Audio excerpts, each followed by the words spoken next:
প্রিয় দর্শক, আবার একটা খুবই গুরুত্বপূর্ণ ডিফেন্স আপডেট নিয়ে চলে এলাম আপনাদের কাছে এই গ্লোবাল নলেজ বাংলা ইউটিউব চ্যানেলে। ভারতের ১১৪টি নতুন রাফাল যুদ্ধবিমান কেনার পরিকল্পনা যদি শেষ পর্যন্ত সফল না হয়, তাহলে কি হবে?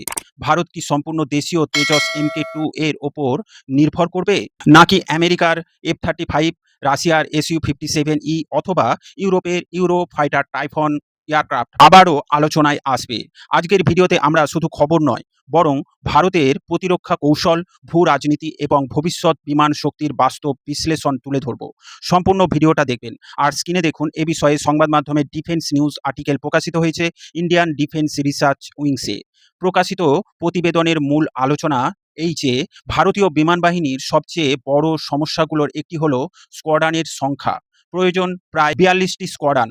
বর্তমানে রয়েছে প্রায় ৩০ থেকে ৩১টির মতো কার্যকর স্কোয়াড্রন। এই ঘাটতি পূরণের জন্যই MRFA multi role fighter aircraft প্রকল্পে ১১৪টি আধুনিক যুদ্ধবিমান কেনার পরিকল্পনা নেওয়া হয়। এই প্রকল্পের অংশ নিয়েছিল Rafale fighter jet, F-15EX, F-21 গ্রিফেন ই এবং ইউরো ফাইটার টাইফন Su-35। কিন্তু বহু বছর পেরিয়ে গেলেও এখনও চূড়ান্ত সিদ্ধান্ত হয়নি। কেন দেরি হচ্ছে? কারণ শুধু যুদ্ধবিমান কেনা নয়, ভারত চাইছে প্রযুক্তি হস্তান্তর সম্পূর্ণরূপে দেশীয় উৎপাদন হবে, অস্ত্র ইন্টিগ্রেশন সক্ষমতা থাকবে ভারতের হাতে, ভারতীয় সফটওয়্যার ইন্টিগ্রেশন করা যাবে, integrated air command and control সিস্টেমের সঙ্গে সম্পূর্ণ সামঞ্জস্য।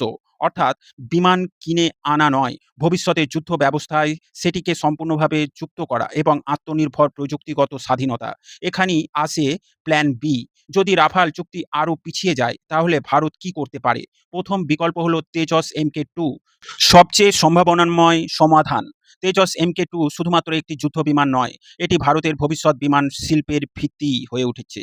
এতে থাকবে ISR রাডার, উন্নত ইলেকট্রনিক ওয়্যারফেয়ার সিস্টেম, দীর্ঘ পাল্লার অস্ত্র missile integration, Rudram anti radiation missile, BrahMos NG বহনের সম্ভাবনা থাকবে এতে, উন্নত নেটওয়ার্ক সেন্ট্রিক সক্ষমতা থাকবে এই যুদ্ধবিমানে।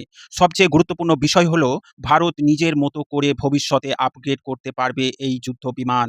কোনো বিদেশি অনুমতির প্রয়োজন হবে না। কিন্তু সমস্যা কোথায়? তেজস MK2 এখনও উৎপাদনে যায়নি। সিরিজ প্রোডাকশন শুরু হতে সময় লাগবে। অর্থাৎ এখনই এটি ১১৪টি যুদ্ধবিমানের ঘাটতি পূরণ করতে পারবে না। দ্বিতীয় বিকল্প হলো F-35, বিশ্বের অন্যতম আধুনিক stealth fighter jet. Stealth, sensor fusion, network warfare এবং আধুনিক প্রযুক্তি। কিন্তু F-35 কিনলে ভারতের স্বাধীন অপারেশনাল সক্ষমতা সীমিত হতে পারে। অপারেটিং সিস্টেম এবং কন্ট্রোল আমেরিকার হাতে থাকবে। সফটওয়্যার আপগ্রেড, অস্ত্র ব্যবহারে মার্কিন অনুমোদনের বিষয় গুরুত্বপূর্ণ হয়ে ওঠে। দ্বিতীয় বিকল্প হলো Su-57E।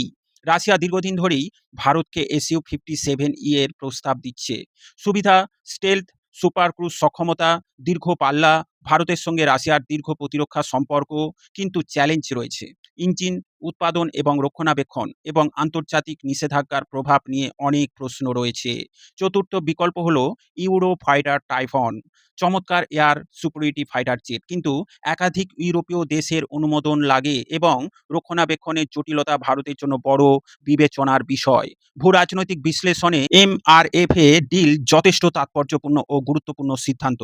এখানে বিষয়টি শুধু যুদ্ধবিমান নয়, ভারত আজ এমন এক অবস্থানে দাঁড়িয়ে যেখানে একদিকে আমেরিকা, অন্যদিকে রাশিয়া, আরেকদিকে ইউরোপ এবং সবাই ভারতের বিশাল প্রতিরক্ষা বাজারে প্রবেশ করতে চায়।